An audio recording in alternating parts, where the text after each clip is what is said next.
더운 날씨에 잘 지내셨습니까? 이번 주에도 저희 고향신문 기자들이 열심히 취재한 따끈따끈한 뉴스를 시원시원하게 보내드리겠습니다. 7월 셋째 주 고향신문 뉴스체크 헤드라인 말씀해 주시죠. 난지물 재생센터 지하화 공원화 착수, 최연소 10대 시의원 천승아, 아빠 찬스 논란, 고향가 문명순, 지역위원장직 사수의 성공. 경제자유구역 지정되려면 투자기업 확보부터 창릉신도시 1,400여 세대 이달 사전청약, 이어서 리모델링 전문가가 말하는 재건축 리모델링에 대해서 들려드립니다. 그리고 우리 동네 물놀이장이 개장하자마자 근로 포기했다는 소식, 주식 테마 카페 엔트하우스 소개해드립니다.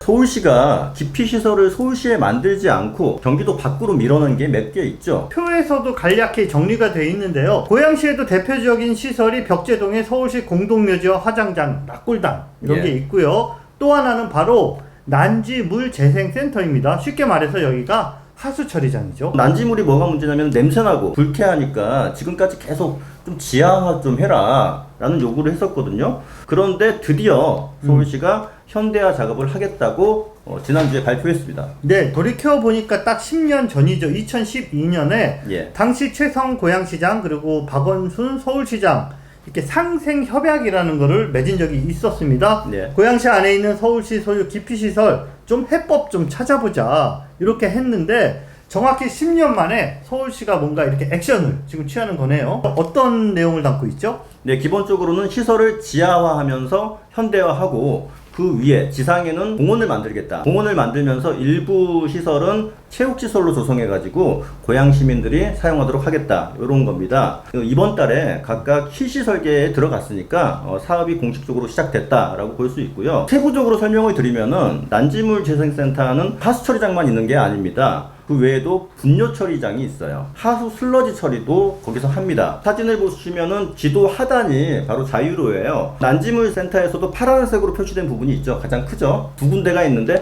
그게 바로 하수 처리장입니다. 이 파란색의 하수 처리장을 복개합니다. 즉 이제 구조물로 덮는 것이죠. 그 위를 바로 공원화하는 것입니다. 이제 요게 가장 큰 사업이기 때문에 시간이 가장 많이 걸려요. 그래서 이 작업이 최종 완료가 2028년 된다. 이렇게 발표했습니다. 분뇨 처리 시설은 이게 냄새가 이게 가장 큰 골칫거리잖아요. 그래서 원래 있던 자리가 덕은지구 그 아파트 단지 바로 옆인데 이걸 반대쪽으로 옮긴다. 자, 요거는 어떤 건지 설명 좀 해주세요. 덕은이 개발되면서 민원 요소가 있다. 발등에 불이 떨어진 거네요. 그렇죠. 설계를 뒤엎고 다시 왼쪽으로 바꿔서 왼쪽 끝은 민가가 없거든요. 분뇨가 가장 큰 문제가 냄새니까 자유로 타면 가끔씩 냄새가 지금도 나요. 분뇨 냄새가. 냄새를 아예 없애겠다. 시설도 현대화하겠다. 이렇게 발표했고요. 마지막으로 하수 슬러지 처리인데 수도권 매립지가 인천에 있는데 그게 이제 사용 시점이 만료가 다가오기 때문에 자체 처리를 해야 됩니다. 그래서 이 자체 처리를 하기 위해서 뭐 건조, 소각 이런 부분의 시설을 새롭게 증설한다. 완료 시점은 2025년 6월 이렇게 완료하기로 했습니다. 네, 이번 서울시 발표는 고양 시민의 입장에서 당연히 환영할 만한 일이고 반가운 소식인데요. 하지만 앞으로 과연 이 사업이 어떻게 추진되는지 또 고양시의 요구사항이 잘 반영되는지를 고양시 의회가 잘 지켜봐야 될 것 같습니다. 네, 추가적인 내용이 들어오는 대로 저희도 꼼꼼하게 보도해드리겠습니다. 고양시의 이번 지방선거를 통해서 전국적으로 유명한 스타가 한 명 탄생했는데 바로 헌정사상 첫 10대 시의원이 고양시에서 탄생했습니다. 아빠 찬스로 혹시 공천된 것 아니냐 이 문제 때문에 지금 법적 공방이 일고 있습니다. 취재를 통해 밝혀진 내용을 좀 더 구체적으로 말씀해 주세요. 주로 이제 허위 경력에 대한 고발 조치 이게 이제 기사화 됐었는데 저는 이번에 아빠 찬스 의혹에 대해서 좀 내용을 집중해 봤습니다. 천승아 씨의 부친 공천을 준 김연아 당협위원장과 사적으로 여러 번 만난 적이 있다라는 사실을 목격한 분의 진술을 들었습니다. 천승아 씨의 부친 아버지가 어떤 분이냐면은 고양시에서 특목고 입시학원을 운영하는 대형 입시학원을 운영하는 그런 분이신데 이번에 또 학운협 회장도 되셨어요. 예전에 학운협 회장도 하시고 지금도 하고 계시고 지금 이제 세 번째 하고 계시는 분이에요. 고양시 교육계에서 나름 영향력이 있으신 그런 분이네요. 학원도 이제 이름만 들으면 다 아시는 그런 학원입니다. 후곡에도 있고 고양시에 세 군데가 있는 그런 대형 학원이거든요. 근데 이분이 김연아 지역위원장 사무실 오면은 국대를 하더라 이런 진술을 들었습니다. 그쪽에서 일했던 사무국장님의 진술인데요. 공적으로 만나는 자리가 대부분인데 네. 하필 천승아 씨의 부친만 오면은 따로 만나더라. 그다음에 스케줄도 공유하지 않더라. 부부 모임까지 그 당협위원장과 천승아 씨 부부가 만났다는 얘기도 직접 들었다. 이런 얘기도 또 하더라고요. 공적인 관계가 아니고 사적인 관계인 것 같은데 어떻게 이분의 딸이 비례 1번을 받고 당선이 확실하죠. 비례 1번이면은 비례 1번을 받았는지 이거 해명할 필요 있다 이렇게 얘기하더라고요. 네, 이런 문제는 상당히 예민한 문제이기 때문에 한쪽 이야기만 들어서는 안 될 것 같은데요. 맞습니다. 자, 당사자인 김연아 위원장 혹시 뭐 해명을 들은 바가 있나요? 네, 김연아 위원장과 어렵게 이제 전화를 했는데 계속 안 받으시더라고요. 그래서 문자라도 좀 해명을 해달라라고 했더니 문자가 왔습니다. 천승아 의원의 기존의 경험이나 당내 공헌도보다는 시의회를 정고 새로운 시각에서 바라보고 의정 활동을 할 수 있다고 기대했다. 그렇기 때문에 공천한 것이다. 이렇게 이제 해명을 했고요. 조만간 법적 결과를 바탕으로 확실한 답변을 드리겠다. 즉 법적으로 해결하겠다. 이제 이런 식의 답변을 했습니다. 부친과의 관계에 대해서는 따로 해명을 안 하시더라고요. 자, 이 사적 채용 논란의 또 다른 당사자인 그 천승아 씨 부친, 네. 그분과는 직접 통화를 하셨죠? 네, 이분과도 통화가 됐습니다. 통화를 했는데 이분도 제일 먼저 꺼내는 말이 법적으로 이미 조치했다. 국민의힘 청년위원장이 고발을 했어요. 네네. 그분을 맞고소했다. 이렇게 말씀하셨습니다. 그러면서 법적으로 해결될 거니까 곧 나온다. 자기가 별도로 언급할 입장은 딱히 없다. 네, 딱히 없다. 자, 그렇다면 김연아 위원장과는 어떤 관계냐 도대체 이렇게 물어봤더니 아무런 관계가 아니다.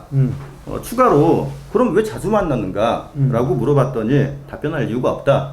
법적으로 할 테니까 취재 좀 더 안 왔으면 좋겠다 하면서 끊으셨어요. 천승아 의원하고도 당사자니까 그렇죠. 전화를 계속 시도했나요? 시도했고 문자도 계속 보냈어요. 근데도 답변이 없으시더라고요. 천승아 의원이 직접 해명할 부분은 해명을 했으면 좋겠습니다. 양쪽의 법적 공방으로 기화가 됐습니다. 그래서 예. 저희도 이거를 추가 보도를 안 해드릴 수 없는 지금 그런 상황이니까요. 네, 이성호 기자가 꼼꼼히 잘 취재를 해주시고요. 관련 기사 좀 더 자세한 내용은 고양신문 기사를 여러분들이 읽어보시면 되겠습니다.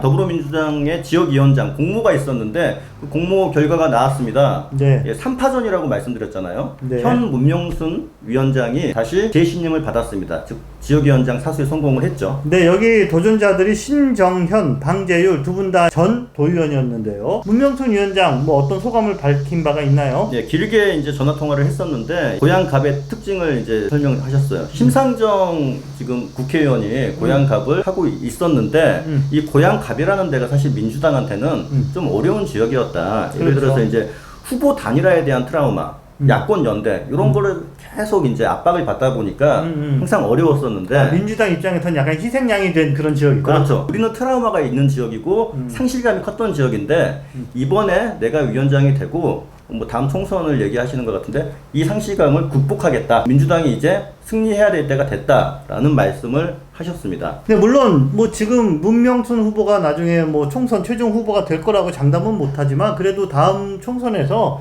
고양갑 지역이 상당히 관심 지역이 될 것만은 분명해 보입니다.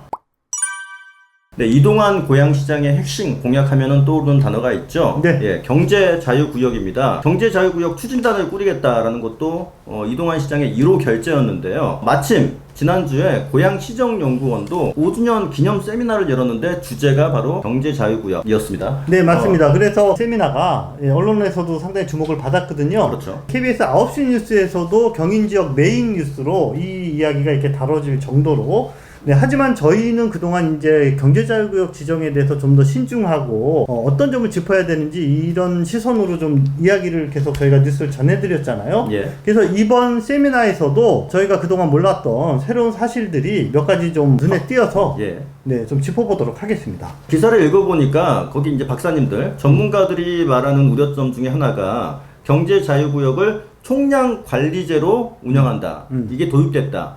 요게 이제 걸림돌이 될 수 있다. 이게 무슨 뜻인지 설명 좀 해주시죠. 지정 주체인 산자부가 예. 우리 대한민국 영토 안에서 경제자유구역의 총량을 이미 규정해 놨다라는 거예요. 예. 근데 그게 얼마 안 남았다는 뜻인가요? 그렇죠. 전체 총량이 360제곱킬로미터인데 이미 9개의 경제자유구역이 차지하고 있는 면적이 293제곱킬로미터. 예. 그러니까 80%가 이미 찼고 예. 나머지는 20%밖에 안 남았다. 아, 그러면 20% 가지고 네. 경쟁이 아주 치열할 수밖에 없겠네요, 전국적으로. 무엇보다 아주 신중하게 이제는 경제자유구역을 지정할 거다라고 예측할 수 있다라는 것이죠. 이제 20%밖에 안 남았으니까 정부가 기준을 엄격하게 만들 것 같은데 그 엄격한 기준이 과연 뭘까요? 그동안에는 경제자유구역을 먼저 지정하고 예. 그에 따라서 이제 투자 수요가 좀 따라오는 이런 걸 유인하는 정책으로 이걸 지정을 했는데 아, 선 지정 후 혜택 뭐 네, 쉽게 얘기하면 그렇습니다. 그거군요. 네. 하지만 앞으로는 투자 수요를 먼저 발굴해서 여건이 갖춰지면 거기에 대해서 경제자유구역을 지정하겠다라는 것입니다. 아, 먼저 좋은 여건이 된 곳만 지정해 주겠다. 그렇습니다. 이런 얘기군요. 닭이 먼저냐, 달걀이 먼저냐, 뭐 이런 말이 나올 수 있겠네요. 이동환 시장이 이제 민선 8기 처음부터 이제 경제자유구역을 적극적으로 추진하는 것, 네, 이런 행보는 뭐 정말 나무랄 것이 없죠. 하지만 앞에 말한 이런 현실적인 여건들을 제대로 짚지 않으면 자칫 행정비용만 낭비하는 결과가 초래되지 않을까라는 우려를 감출 수가 없습니다. 이번 소식은 창릉 신도시 사전청약 소식입니다. 이번 달 25일부터 1394세대에 대한 공공사전청약 접수가 시작이 됩니다. 네, 올해 1월에 1697세대가 사전청약을 했거든요. 네, 이번이 두 번째고요. 이번 청약 접수 일정은 7월 25일부터 8월 1일까지이며 당첨자 발표는 8월 18일입니다. 네, 사전청약 때는 아파트의 세대수와 평수가 궁금한데요. 지역은 S1블록, S4블록, 453세대, 941세대. 자, 두 단지를 합친 총 세대수는 1394세대고요. 이 중에서 25평형이 1048세대, 30평형 이상이 346세대로 공급됩니다. 네, 가장 궁금한 건 역시 이제 가격인데 네. 추정 분양가 어떻게 지금 나오고 있나요? 예측하는 가격입니다. 25평형이 4억 6천만 원에서 4억 7천만 원 정도, 그리고 31평형이 5억에서 5억 1천만 원, 35평형이 6억 4천에서 6억 7천만 원. 공공분양이 이 주변 시세보다 60에서 80%밖에 되지 않기 때문에 네, 이른바 로또 분양으로 이렇게 인기가 높을 것으로 예상됩니다. 네, 대선과 지선을 지나면서 일기 신도시 아파트들이 리모델링에서 재건축으로 이렇게 관심이 약간 이동하고 있는 거 저희가 말씀을 드렸었죠. 하지만 일각에서는 재건축에 대한 장밋빛 환상을 경계해야 한다라는 우려의 목소리도 동시에 나오고 있습니다. 현장에서 직접 활동하고 있는 백준 대표가 운영하는 JNK 정비회사는 리모델링 업계에서 1위 기업입니다. 그리고 고양시에서는 현재 문촌 16단지 리모델링 사업을 담당하고 있습니다. 고양시 리모델링 자문위원이기도 하고요. 네, 이분을 만나서 얘기 들어보니까 현재 논의되고 있는 특별법에 따라서 용적률이 상향되더라도 재건축이 실제로 가능한 지역은 얼마 되지 않을 것이라고 이제 주장을 하셨어요. 용적률 상향은 공짜가 아니다 이렇게 말씀하셨는데, 공짜가 아니다는 말의 해석을 하면은 공공기여도 해야 되고, 즉 지부채납입니다. 그다음에 임대주택도 줘야 되고, 네. 초과이익 환수도 해야 되고 하다 네. 보니까 줄어들 수밖에 없다, 이익이. 이제 이렇게 말씀하시고 있습니다. 실제로 이제 오세훈 서울시장이 작년 공공 재건축을 통해서 용적률 500%까지 풀어줬는데,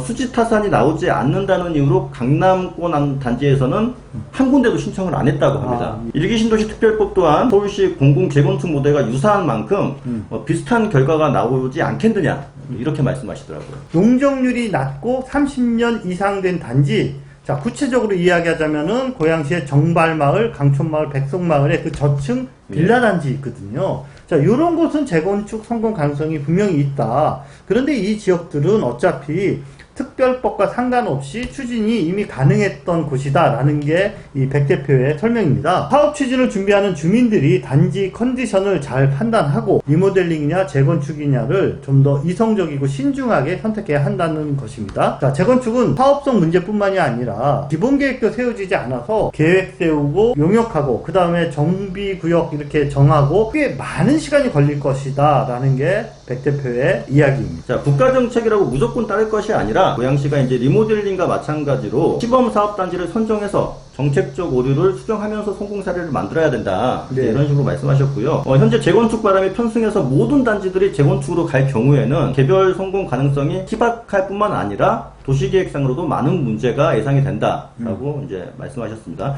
재건축 리모델링을 단순히 주민 선호에만 맡길 것이 아니라 종합 검토를 통해서 지자체가 가이드라인을 제시하고 또 올바른 정보를 제공하는 것도 굉장히 중요하다.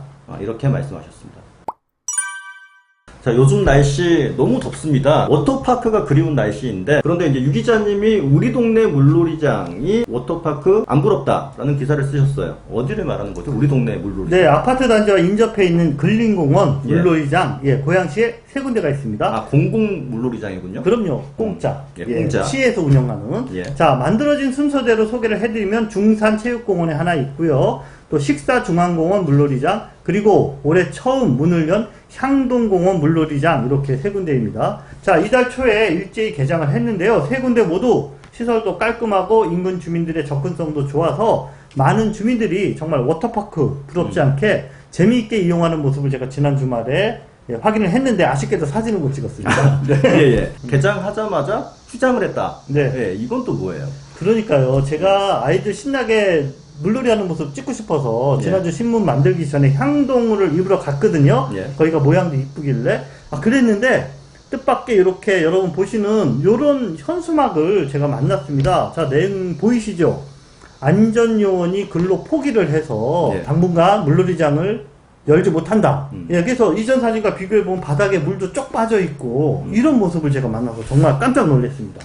뭐 안전요원이 아직 뽑히지 않았다 이런 것도 아니고 근로를 포기했다라고 딱 정확하게 명시를 했어요. 도대체 어떤 일이 있었던 거지? 라는 궁금증을 자아낼 수밖에 없습니다. 지역 커뮤니티에 올라온 이런 이야기들을 좀 살펴보니까요, 일부 물놀이 이용자들이 물놀이 중간 휴식 시간 안 지키고 막 물에 들어가고, 또 아이들을 물놀이장에 방치하고, 그리고 또 제일 중요한 게 그 위생이잖아요. 근데 신발 신고 물놀이장 들어가고, 또 취식이 금지된 곳에서 막 음식 먹고, 이런 일들이 빈번하게 발생을 했다 그러더라고요. 물론 이게 향동 주민들만 특별히 잘못했다 이런 거는 분명히 아닙니다. 외부에서도 왔을 수도 있어요. 그러기도 하고 다른 물놀이장에서도 이게 공통적으로 마주치는 이런 애로사항이라고 합니다. 그래서 물놀이장 안전요원들이 정말 고생을 많이 한다. 그 사람들 불쌍하다. 그러니까 아무래도 이제 안전요원의 말을 듣지 않고 계속 이제 뭐 쉽게 얘기해서 진상들이 많다 보니까 안전요원이 그냥 포기해버렸다.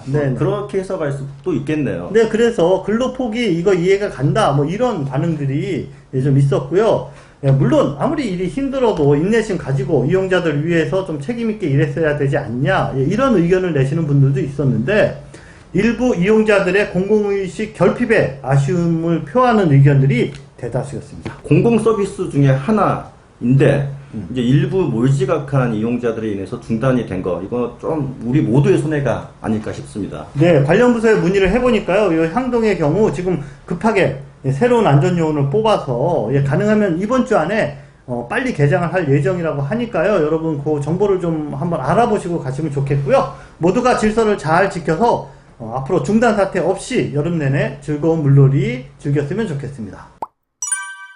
우리 지역의 특별한 카페를 소개해드리는 코너가 있습니다. 고양신문에 공감 공간인데요. 이번 주에는 이름이 약간 생소해요. 주식 테마 카페 엔트하우스를 소개해드렸습니다. 엔트하우스, 개미 투자자들의 호기심을 끌만한 이름인데 어떤 곳이죠? 말 그대로 주식 투자에 관한 정보도 없고 또 맛있는 커피나 이런 음료도 마실 수 있는 이런 곳이라고 하더라고요. 자, 가보시면은 매장 천장에 증권사 객장을 연상시키는 대형 모니터가 딱 걸려 있고, 또 주식 정보를 얻을 수 있는 각종 책자나 이런 어떤 매체들도 이렇게 비치가 되어 있고, 무엇보다도 이곳 대표님이 증권회사에서 근무도 했고 유튜브 방송에도 출연하는 이런 주식 전문가라서 손님들과 상담도 하고 여러 가지 정보도 주고받고 이런 곳이라고 하네요. 주식에 관심 있는 분들은 여기 좀 찾아가 볼 만한 곳일 것 같은데, 근데 여기서 상담을 받고 혹시 대박을 터뜨리면은 뭐 수수료 같은 것도 떼어드려야 되나요? 뭐 당연히 그런 건 아니고요. 자, 아니군요. 엔트하우스 요 김현빈 대표님 이야기는 내가 상담해서 수익 많이 나면 커피 많이 팔아달라 라고 이야기를 하면서 초대 인사를 전했습니다. 궁금한 분들 고양신문 홈페이지에서 엔트하우스 검색해 보시기 바랍니다.